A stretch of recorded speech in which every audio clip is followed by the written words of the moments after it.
Okay, so today we're going to talk about some of Krishna's words in the Bhagavad-Gita. Does everyone know what the Bhagavad-Gita is?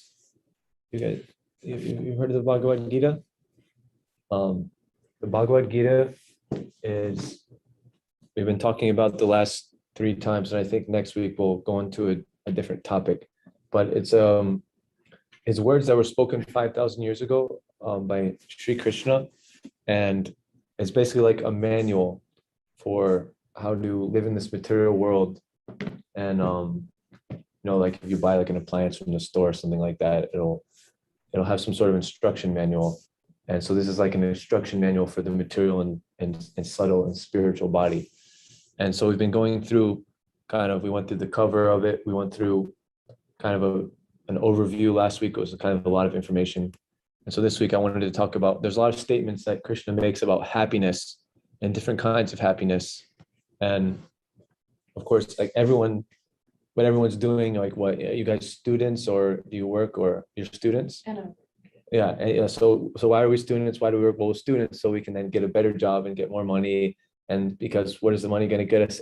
We don't know, but something, maybe an iPhone or a laptop or a car or a house or something that we can make an arrangement in our life so that we can be happy. Like no one wants to, school is it's not fun going to work. No one wants to like work hard like an ass, but we want to be happy. So we're willing to make that sacrifice. So everyone's looking for happiness. So Krishna, he's told a lot of things in the Bhagavad Gita about happiness, and I just took a few things out, and so we'll hear about that today. And one thing he says in chapter 8, there's a verse he's talking about how people perceive this world and how he perceives. And he said his opinion is that the world, he says, uses 2 words, and this is Sanskrit: Dukhalayam ashashvatam. Does everyone here know Sanskrit, right? You guys all know Sanskrit? No, anyways, but yeah, if you look you can actually learn Sanskrit by reading the Bhagavad Gita. We've got like the original Gita Nagari, Devanagari. Then we've got a transliteration you can read, and then word by word. So Dukhalayam means that it's like completely full of misery, and Ashashvatam means that it's temporary. And so full of misery, what does that really mean? There's basically, you could probably think of more, but when I was thinking about it, there's kind of like four things that even if we try to get pleasure, that it ends up, it's like if I bake you a cake, like a cake is good, right? Everyone likes cake. Maybe some people want a vegan cake. Maybe some people have eggs. I don't like it with eggs, but what if I put some sand in the flour of the cake? So then it's like, no matter how good the cake tastes, it's going to be ruined by that bit of sand. And so some of the problems with material enjoyment, the first one is that our capacity to take in pleasure, it's related to our material body. And like the best way, the highest way, essentially most people think this, at least the best way to get pleasure in this world is sex. And so, but how much sex can we really have? After a little bit, it's, what is it, it maybe lasts like between 5 minutes, 10 minutes, maybe an hour if you're like going a really long time, but then you get tired, and then you can't, no one can have sex all day. And that's the highest thing, what to speak of the other things. Or even if you're like, okay, so let's say we're playing some card game or something like that. Like how long can you be playing? I come from Michigan. I don't know if you guys, the game euchre? You heard of that game? It's a card game. All right, what game? What name of game that you guys like to play? Like a board game or Monopoly? Everyone knows Monopoly, right? But like, how long can you play Monopoly? Like until people start fighting and get frustrated over, maybe a few games, and so, we can't spend our whole days enjoying practically anything. Like we take some drug, and we get high, but then the high has to come down, and usually there's actually a low. Like this picture of the sponge, like there's only so much enjoyment that we have, and once we squeeze out that enjoyment, we just have to wait. There's if people take like ecstasy, it like forces a bunch of serotonin to like flush out of your body, so you get this like very high feeling. It feels very nice and you're connected to everything and your brain is like, but then afterwards, that serotonin was actually meant to like be let out over more times than that. And then just like that one night. So then it takes your body some time to build that up. So you've lost that and you feel disconnected, you feel bad. People get depressed after that sometimes. And of course, even if we think we can enjoy so much, I mean, that's why I had this picture here. Also, old age will eventually come to get us, and then people become invalid for enjoying so many things. So many old people have to go on special diets and you have to take all kinds of medicines. Sometimes you can hardly walk up the stairs. So anyway, so this is like one fault of material pleasure is that we have an unlimited desire on one hand. I want to eat so much ice cream or so much cake, but on the other hand, my stomach's only so big. I can only eat so much. We have only a limited capacity. And then, so even if we're trying to at least get some of that limited capacity, then another problem we run into is that this world is a world of scarcity, a world of, like, oh, okay. Yeah, a world of dog, like, in New York, it's like the rat race. Like if you want to work in corporate America, you have to like learn how to step on others to get up, and of course we're living in New York City in a first world country. But due to all the resources that sometimes for example, there was just the army leaving Afghanistan, and some people say one big reason why we're in the Middle East is just to secure the oil and other resources that we have there. And so all those people there, they don't really prosper. I mean, I guess unless you're in like Saudi Arabia, then they're really prospering from their own resources, but they're getting taken advantage of. I can only if I take something, then someone else can't have it. And even we experienced that in New York. You have to go to Trader Joe's, but then you have to wait in a huge line. Like you can't, right? And so or in other words, you get some really nice apartment, and then once you're living in that apartment, no one else can live in there. So our enjoyment is at the cost of others, with most of the things that we enjoy. You get the last, whatever. I guess when the iPhones used to come out, they had to limit everyone that you could just buy one, because otherwise someone would just buy them all, and you had to come on. People would camp out early. I don't know, they don't really do that anymore. Or like when it used to be when like some video games would come out, people would go to like Best Buy or something. They would camp out and wait for it to come, because it's a limited stock. There's a limited supply. Like economics. Are you guys? What are you studying? We're in high school. Oh, you're in high school. So you're taking like AP Econ? Do they have AP Econ? No, okay, yeah. I took AP Econ in high school, and one thing I remember the first day of class is that economics is the study of how to deal with scarce resources. Right? Where are you coming from, my friend? Oh, from Brooklyn? The Bronx. Oh, okay. Well, big journey. Thanks for coming. Appreciate it. So where was I saying? In economics, the study of scarce resources. So, there's only so many subway seats. I guess you were coming probably at a good time, or was it like rush hour around this time? Yeah, it's like 6, 7 o'clock. If you were coming down here from the Bronx, it must have been like 6 o'clock. So a lot of people on the train, so you can't get a seat. So therefore, that and that's one of the faults of material enjoyment. And so the next thing I was thinking about, so material enjoyment is dependent on external objects or external things or external circumstances.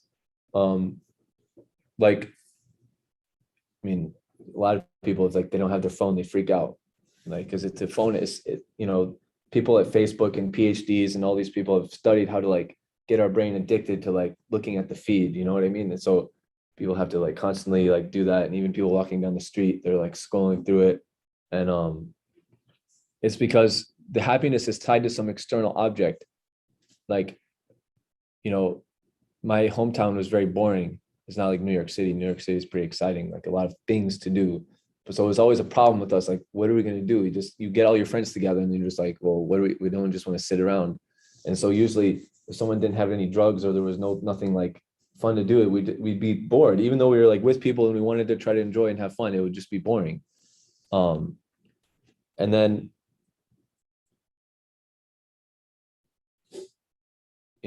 then there's the whole idea of when you want to get something, there's also a lot of struggling in that.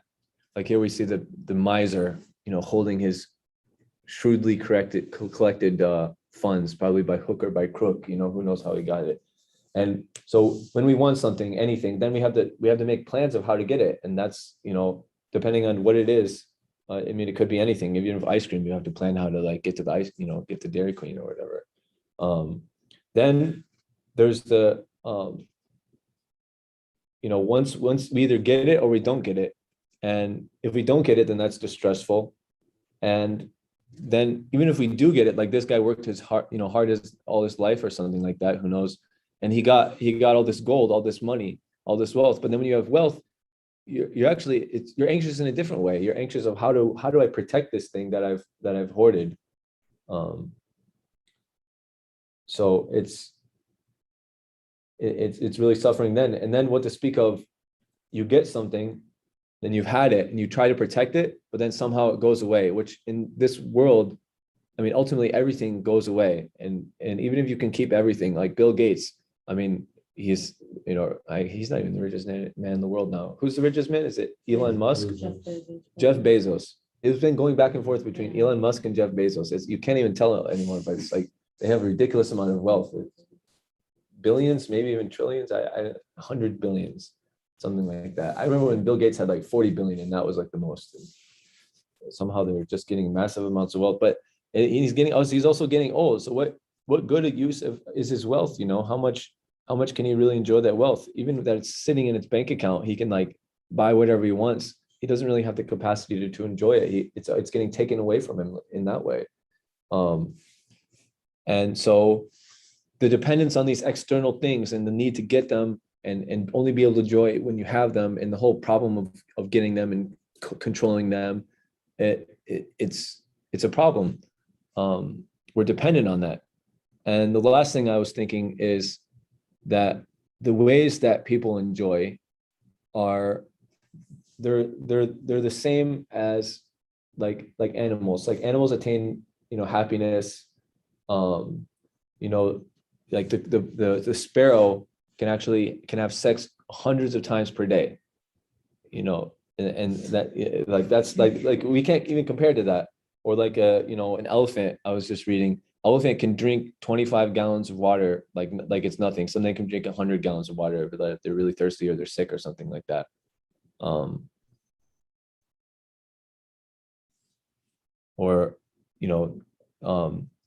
So there's sex, there's eating, like we like fine dining, all these nice restaurants. Like some of the most expensive restaurants in the world are in New York City, in like Columbus Circle. There's like two, I think, that are ridiculously expensive. Or what to speak of all the, like people like to live in a nice place, like a really poshy, like penthouse suite apartment. Well, the monkeys, they can live in trees, or they don't like, dog will just sleep anywhere. It doesn't really care. How we, are sleeping, are eating, are mating, are defending. The dogs bark at each other and the guys are trying to like flex on each other in different ways. Even armies and are trying to, threaten each other. China's trying to threaten the Taiwan, and the US has to try to threaten them back. And it's like it's a whole thing. It's just basically animalistic society. So, we're humans and we actually have capacities more than animals, but if we don't rise above that, then we're not really taking advantage of that.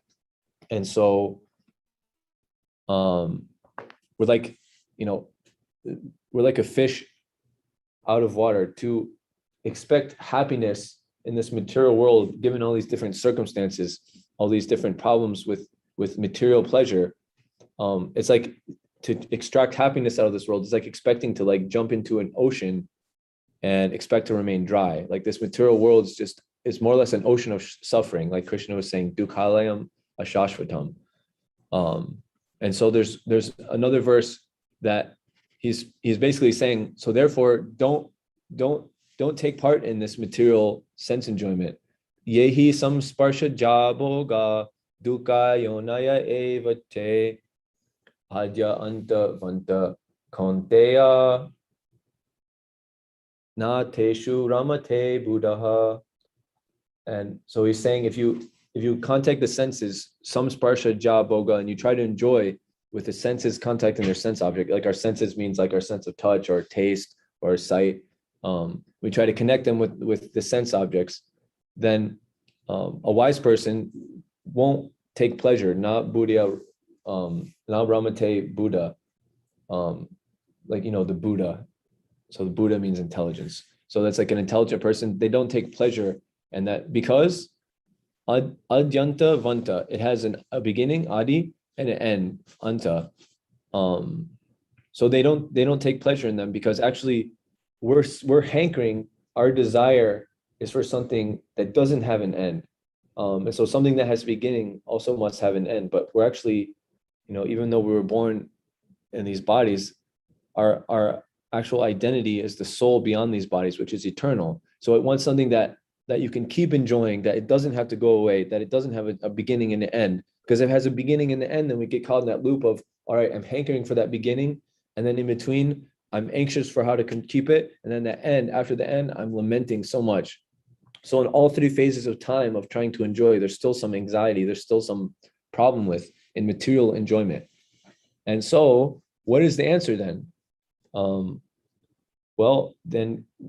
There's many different ways that Krishna answers this in the Bhagavad-Gita. And if you guys read through that, you can find out some of these answers. One that I really liked was Vishaya Vinivartante. So Vishaya is a word for sense gratification or material senses. Niraharsaya Dehina. That like, even though if the body can't get in contact with them, Rasa Varjam Raso Pyasa, he still has a taste for this rasa. Like rasa means like that good feeling you get out of enjoying anything. If you have like, it's a hot day and you have a cold drink or, so on and so forth. And so how does a person, if you still have that desire and you want to contact one of the objects with their senses, what's actually like better than that? How to conquer over that? How to actually get an enjoyment that's better than that? Param dristva nirvartate. So param means like better, dristva means taste, and nirvartate. So you expand your consciousness, you try to actually contact your spiritual senses with spiritual sense objects, and therefore you get a higher taste from that. And that's really how you can be fixed in consciousness, or in other words, how you can be peaceful or how you can be happy. Because most of these things that we're contacting, we think that they'll make us happy, but really they just make us anxious in different ways. And we're just shifting our anxiety from one hand to the other. And we're thinking that is pleasure, that, oh, right, like, I'm holding the weight in this hand, it's getting too heavy. So I like, slip it to this hand, or like the hot potato is like too hot in this hand, I put it in this hand. And this hand getting cooled off, we think that's pleasure, but it's really just anxiety is just getting shifted. So, but if we get this higher taste, this param dristva nirvartate, then that's something that if we compare and contrast it with these four different problems, so we're talking about like the capacity dwindling. Actually, the more you engage in spiritual activities, the more your capacity to actually enjoy them increase. And like the old person, when their senses are becoming very dull, the old person, they can't eat, they can't enjoy sex, they can't enjoy anything practically. Their whole life becomes pain and misery. At least some of them. If you go into an old person house, you can realize that. I think Gopal, before he was here, he used to work there, and he can tell some stories.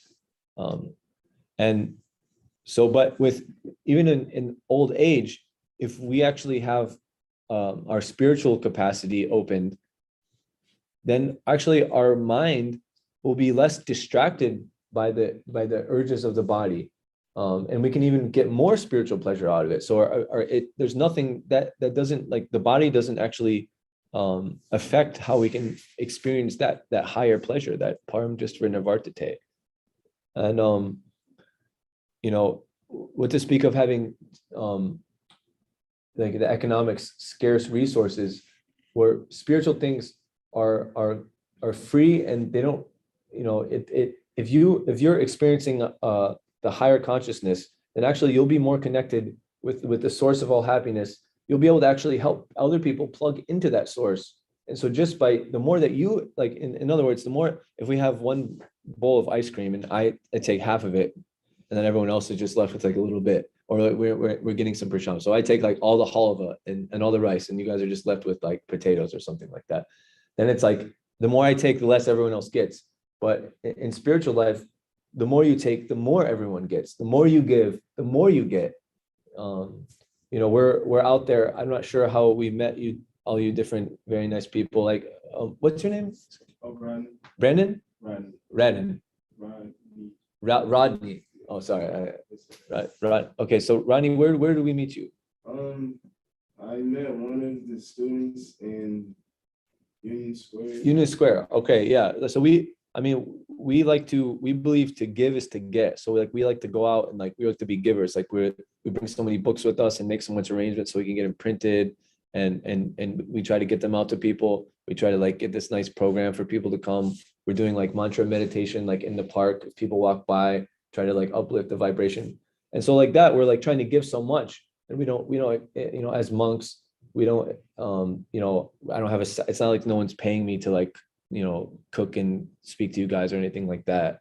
I'm at least I have a place to sleep. But most people, they don't like to do work unless someone's paying them, and even doing that work makes them feel worse. Whereas this one, it's very nice. You actually want to like give your time and effort and money to help supporting it because it actually makes you feel better. And then this dependence on external circumstances.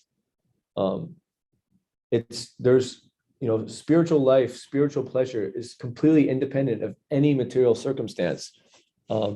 We can see the example of Prabhupada. He was the one who translated and wrote a lot of these books. So he like took great efforts. No one had like translated a lot of this stuff into English, especially there's another book we have, which Mariana got last week, called the Srimad Bhagavatam. And it's like a very, like the Bhagavad-Gita, you can see this is like one pretty big volume, it's 700 verses. So the Bhagavatam is like 18,000 verses.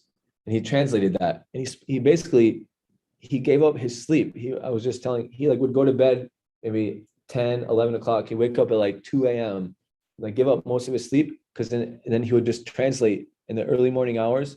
And then from like after that, then he would give all his time to like helping with his disciples, managing the whole like international movement, which he had to manage basically by himself via letters. There was no like, the phones were like not working very good in the 60s and 70s. And basically you just had, no internet. You couldn't connecting with people was very hard. So we just had to write intense letters to like inspire people and help solve their different managerial problems and all these things. But he was giving all his time, but he was completely like, he wanted to do that. He wanted to sacrifice his life for that because he knew he was getting something much more. Any of the so-called material impediments, like his old age, or even when he's coming over here, he had like 2 heart attacks on the boat that he had managed to like get free. He got like a free shipping boat that would take him to actually, it was a dock that's in Brooklyn where he first came off. And because he understood that this spiritual happiness is not dependent on anything material. And then with the animal consciousness, this is the difference between animals and humans. I mean, everything is conscious, and animals can only express up to a certain level of consciousness, but humans have much deeper and much more fine abilities to express their consciousness, and we can actually connect with like the source of all consciousness, with the source of all happiness. And we can actually utilize this human form of life. And that's what, all spiritual teachings like urge us to do. Don't settle for this lower material happiness. Try to apply yourself and maybe make a little sacrifice and try to follow. There's actually like a spiritual science of how to unlock this spiritual happiness. And if we follow that, it's just like any, if I get hydrogen and oxygen, and I know the process of chemically putting together, then I'll get water. And so that therefore they call it the science of chemistry. And similarly, spirituality, it's also you get the right ingredients and you put them together in the right way, and you'll actually get spiritual pleasure. And so this is Prabhupada. And so how to get this higher taste? There's a lot of, it's a very deep as the ocean subject matter. And you could, you could keep talking about it unlimitedly, but in a basic, ABCD, easy to remember, association, like be around spiritual people that are getting this taste. And just by that association, you can start to plug into it. Even just like, you guys all made a little bit of a sacrifice to come out here. I'm very appreciative. Thank you very much.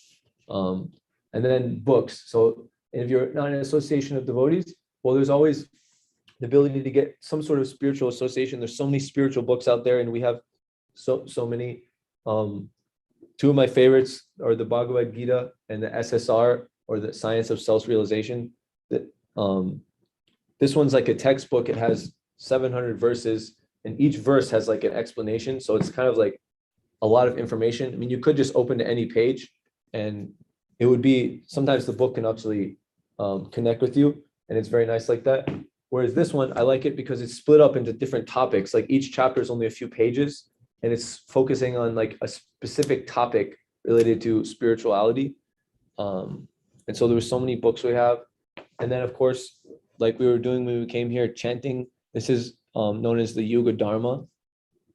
So the yuga we're in is called Kali Yuga, and Dharma means like that activity which we can like really connect with the self of ourself. Like Dharma means like the Dharma of water is wetness, or the Dharma of fire is heat and light.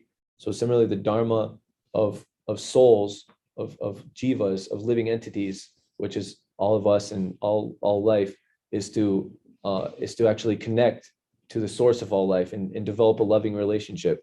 And so the chanting of Hare Krishna is a mantra, a specific mantra that it not only helps us free our mind from all these mundane thoughts and different problems and anxieties that we experience on the material level, but also helps us connect spiritually to Krishna, who he's like the supreme source, and Radha, she's like the feminine aspect of the supreme source. And then there's the diet. So they say what you are, what you eat. And if you eat food cooked by angry people and like cooked in like a bunch of restaurants where the people, maybe it's like a low class restaurant, you don't know who's like cooking it, what ingredients they're using, it's going to affect your consciousness in a certain way. Whereas if everyone knows, like if you get a home cooked meal prepared by your mom or something like that, like it makes you feel better. It's even if it might be the same dish, it's just that preparation with love helps it. So we have a specific diet, and it's called prashadam, or mercy, where we have the cooks, they cook it in a specific, they try to keep their consciousness nice. They don't try to they don't try to taste the food when they're cooking it. They have like specific spices that we cook that make it very uplifting for our consciousness. And so that's the basic formula: ABCD: association, books, chanting, and diet. And so that's a little bit about happiness in the Bhagavad Gita. I guess I could. The world is not a happy place. So, but we can be full of happiness despite all these craziness things happening, despite COVID locking us down for who knows how long, maybe in this winter, who knows what's going to happen. We're not going to be able to go on a vacation or something like that, but we'll still be able to actually connect in spiritual life with spiritual happiness in any circumstance. So with that, I think we can segue. Maybe if anyone has I'd like to hear people's reflections, like what they remembered, or if they have like a comment, if they didn't like something, or they have a question, and then we can go and we like to teach japa, which is like another form of meditation, another form of connecting. And then after that, we'll have a short kirtan, and then we'll have prasadam. Actually, maybe everyone could go around with their names, because there's a lot of new faces that I don't recognize. So is it starting with Pedro. Pedro? Yeah, good to see you again, Pedro. My name's Lena. Leah, thank you for coming. Daria. Daria. Alex. Hemani. Rodney. Mariana. And this is Gopal. And I'm Natabar. And Natabar is, it means dancer. And so we like to say, oh, you dance in a temple, Natabar. I know it's like a corny joke, but sometimes stupid things like that help people memorize things. I mean, that's actually one secret to memory is you just associate it with something like cheeky or weird, and you can remember it. So Pedro, did you have any questions, or anyone have any reflections? Well, I don't know. I mean, I'm not disagreeing with, well, It's okay. I mean, I think there's a difference between this world and society. And society is not exactly the most uplifting and great place, but it's separate than the natural God created. The creation is the That's a good creation. point. That's a really good point. If we're living more in connection with nature, and there definitely is a situation that we're going to be way more happy than if we're disconnected with nature. I mean, if we're disconnected with even our material side of things. Yeah, like living in a city is, I mean, at least for me, it's like crazy. I would like to live like in some sort of like, way far away place with like very few people, but because there's so many people here, and because that principle of, the more you give, the more you get. That's why sometimes monks, like, normally you don't see monks living in the city. I heard this one story about this guy who went to a Buddhist monastery in Korea, and he had to go on a flight, and then he had to go on like a train, and then they go in like 2 buses and a taxi, and then a hike through like a place that you couldn't even get through with the car. And then finally, after like a long time of traveling, he like got to this far off, Buddhist monastery.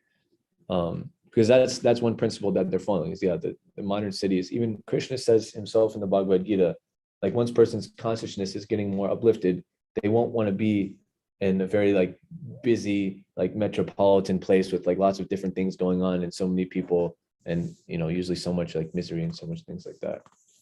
So Leah, Daria, anyone?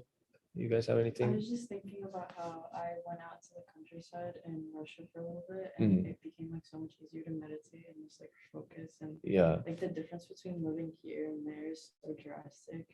It's like mind blowing. Yeah, we have a place in West Virginia, which is like in the mountains, and it's like very like far away from like, I mean, anything close to New York City. And so we were recently there like a month ago, and it was like so nice. You're just like, fresh air and like birds chirping and like all these trees and green and all this stuff. Like you can't get enough of it. Go swimming in some place, and it's not like some like chlorine pool or something like that. It's very nice. Rodney, anything come to your mind during the thing? Any point that stuck with you that you remembered? You take in your pocket. What will you say? I was just ingesting a lot of what you're saying. I was just listening and taking it in. Okay, yeah. This stuff, sometimes it's called Punya Shravana Kirtana, that if you hear like the words that our Krishnas are saying, even if it's in like Sanskrit, even if we don't understand it, because it's hitting on us on the level beyond our psyche, like on the level of our soul, it actually can uplift our consciousness without ourselves even realizing it. So that's nice. I found myself the first time I read Bhagavad-Gita, I was like, what? I tried to read the whole thing, and it was like it didn't make any sense. But it, now when I read it, it's like it's very nice. Okay, so I think we'll go to the japa. Does Ikopo maybe want to help pass around the speed? Does everyone? Can you guys chant it? Like a rosary or anything before? Anyone like this one? Okay, so this is similar. I actually think that it comes from the same word. In Sanskrit, japa means this thing that we're handing out. It's called like a japa mala. And in Sanskrit, japa means rose. And so I think when some missionaries, whoever, went to India, they ended up calling it a rosary. And like Christians have a very similar thing. And the idea is also very similar. But basically what you have is you have 108 beads strung around this one bigger bead. And it's a way for you to focus your mind and your body on mantra. And so people use Japamala for chanting so many different mantras. And there's a lot of mantras you could chant, and we just say the Hare Krishna Maha Mantra. It's called the Maha Mantra. Maha means like great, because it has the benefits that you could get from all the other mantras like wrapped up into it. And if you you keep coming here, we might have a seminar explaining the meaning of the Maha Mantra. Also, if you keep reading the books, you can read more about it and you can understand that more deeply. But more or less, that's what it is. Chanting the japa like this, it's like the key to unlock the knowledge of the books. Yeah, that's true. Does everyone have books? Yeah. So basically how they recommend to chant it, you can chant with different fingers, but they recommend chanting with your middle finger and your thumb on your right hand. And you find the big bead, and you start on the bead right next to the big bead, and you'll chant one mantra. And there's different ways you can chant it. Sometimes people chant very loudly, sometimes they chant very softly, sometimes they chant practically inaudibly. And so we'll chant like at a medium volume, and then once you finish chanting, you just pull the bead to the next bead. And like that, there's 108 beads, and it's called one round when you go all the way around. And then when you get there, you just turn the beads around and you start on your next round. And that way you can keep track of like the numerical strength. And so that way, if you're doing like a daily spiritual practice, like if you're lifting weights, right? People like, is anyone here like a gym rat, like to go to the gym and stuff like that? So you'll keep track of like, all right, I did this much weight, this much reps. And so similarly, our spiritual life is also like a muscle. Like if we work it out, it'll get stronger and we'll be able to experience it more deeply. And so people like to keep track of that. And so we'll go through 10 mantras all together just to get an idea of it. And then if anyone wants, they can, we have these japa beads and we have bead bags and books and everything for you to take home, so you can, take something home in your pocket, like Gopal was saying, either knowledge or beads, or knowledge and beads, whatever it is. And so we'll just chant together the mantras here. When you're chanting by yourself, you can chant, so you can hear it, but you can chant faster or slower as you'd like. And generally, as you chant more, your pace will pick up. But we'll start at a kind of slower pace just so we can all chant together and experience this. Okay, so Hare Krishna, Krishna Krishna, Hare Hare, Hare Rama, Rama Rama, Hare Hare. Next beat. Hare Krishna, Krishna Krishna, Hare Hare, Hare Rama, Rama Hare Hare, Hare Krishna, Krishna Krishna, Hare Hare, Hare Rama, Rama Hare Hare, Hare Krishna, Krishna Krishna, Hare Hare, Hare Rama, Rama Hare Hare, Hare Krishna, Krishna Krishna, Hare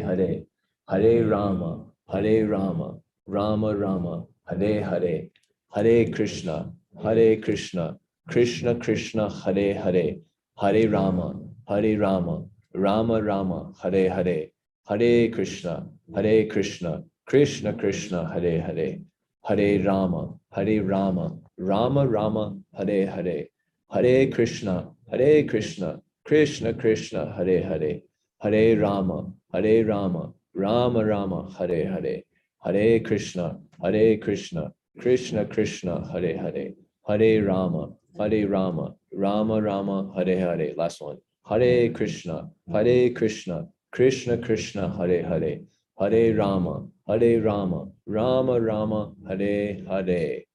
So you can see, even just doing 10, I mean, does anyone feel anything different? It feels nice. Like we do this in the morning for like, we try to wake up early in the morning. It's called the Brahma Muhurta, and it's considered like a very spiritual time when most people that have low consciousness, their consciousness is asleep. So kind of the vibrations are more open, and meditation becomes much easier. Just similar to how when you go to like the nature, the vibrations are much higher because it's not like polluted by all this modern, city life types things. And so this is a basic way we can connect into our spiritual life. And yeah, I think now it's time for a little kirtan. And this time we'll try to make it a little more lively. We can all stand up. And then after that, prasadam. We'll be ready. Wait, Gopal, did you get it already? There was like more things this time. So rice, potatoes, sabji, drink, halwa. Yeah, okay. All right, so So if you'd like to keep the these, you just leave a small donation afterwards. So now we're just going to take the cushions, stack them up in the corner, and we're gonna have a standing kirtan. Don't be afraid to dance either, because it builds the appetite. oh, so yeah, there's like anyone who gives.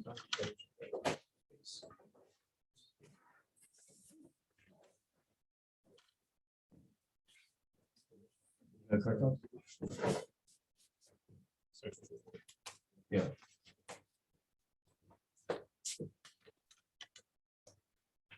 But it's like when the mind and the body are together, then people dance. I mean, that's what, when people are happy, that's why they go to the club, they dance, different things. And so since my name's Nakabar, I figure we should do something like standing up and maybe if everyone's getting into it, we can dance a little bit. There's a simple dance called the Swami step, it's just back and forth like a simple. You don't have to step. say that. That's how we can start. Okay, so Hare Krishna,